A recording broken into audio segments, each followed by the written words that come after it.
नमस्कार, आपका स्वागत है। दोस्तों, महाभारत ग्रंथ में मनुष्य को भोजन करते समय कुछ बहुत ही जरूरी नियम बताए गए हैं। अगर कोई मनुष्य इन नियमों का पालन करते हुए भोजन करता है तो उसे आरोग्य के साथ ही सुख, समृद्धि और वैभव की प्राप्ति होती है। शास्त्रों में बताए गए ये नियम वैज्ञानिक दृष्टिकोण से भी परिपूर्ण है। इस प्रकार से भोजन करने पर मनुष्य सभी देवी देवताओं का आशीर्वाद प्राप्त करता है। अतः आप भी भोजन करते समय इन नियमों का पालन अवश्य करें। तो आइए बिना देरी किए जान लेते हैं वो कौन से नियम हैं। सबसे पहली बात, भोजन करने से पहले 5 अंग, 2 हाथ, 2 पैर और मुख, इनको अच्छी तरह से धोकर ही भोजन करना चाहिए। भोजन से पहले अन्न देवता एवं अन्नपूर्णा माता की स्तुति करके उनका धन्यवाद देते हुए तथा सभी भूखे प्राणियों को भोजन प्राप्त हो, ईश्वर से ऐसी प्रार्थना करके ही भोजन को शुरुआत करनी चाहिए। भोजन बनाने वाली महिलाओं को स्नान करके ही शुद्ध मन से मंत्र जाप करते हुए ही रसोई घर में भोजन बनाना चाहिए। सबसे पहले 3 रोटियां, एक गाय के लिए, एक कुत्ते के लिए और एक कौवे के लिए अलग निकालकर फिर अग्निदेव को भोग लगाकर ही घर वालों को खिलाना चाहिए। भोजन किचन में बैठकर ही सभी के साथ करें। प्रयास यही करना चाहिए कि परिवार के सभी सदस्यों के साथ मिल बैठकर ही भोजन किया जाए।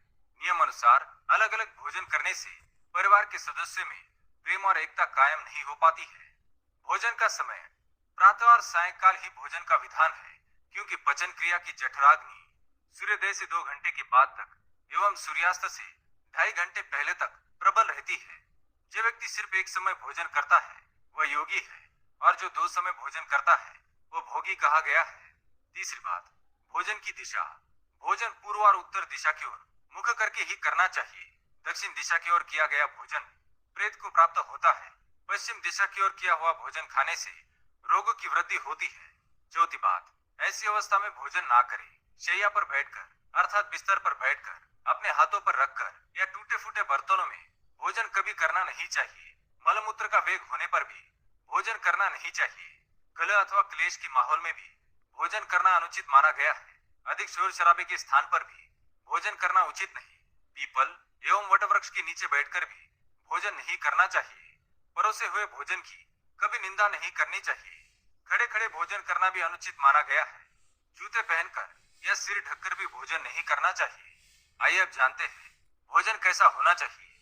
बहुत तीखा या बहुत ही मीठा भोजन नहीं करना चाहिए। किसी के द्वारा छोड़ा हुआ भोजन भी कभी ग्रहण नहीं करना चाहिए। आधा खाया हुआ फल, मिठाइयाँ आदि फिर से नहीं खानी चाहिए।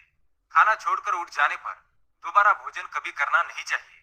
जो कोई भी ढिंडोरा पीटकर खिला रहा हो वहां पर जाकर कभी भोजन नहीं करना चाहिए।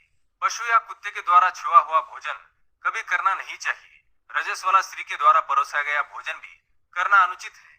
श्राद्ध का निकाला हुआ, बासी या मुंह से फूंक मारकर ठंडा किया गया भोजन भी करना अनुचित है। बाल गिरा हुआ भोजन भी ना करें। अनादर युक्त अवहेलना पूर्ण परोसा गया भोजन भी कभी ना करें। कंजूस के द्वारा वैश्या के हाथ का, शराब बेचने वाले का दिया भोजन भी और ब्याज का धंधा करने वाले व्यक्ति का भोजन भी कभी करना नहीं चाहिए। छठी बात, भोजन करते समय ध्यान रखें। भोजन के समय मौन रहे। रात्रि के समय भरपेट ना खाए। अगर भोजन करते समय बोलना आवश्यक है तो केवल सकारात्मक बातें ही करें। भोजन करते समय किसी भी प्रकार की समस्या पर चर्चा ना करें। भोजन को बहुत चबा चबा कर खाए। सबसे पहले मीठा, फिर नमकीन और अंत में कड़वा खाना चाहिए। थोड़ा सा भोजन करने वाले को आरोग्य, आयु, बल, सुख, सुंदर संतान और सौंदर्य प्राप्त होता है।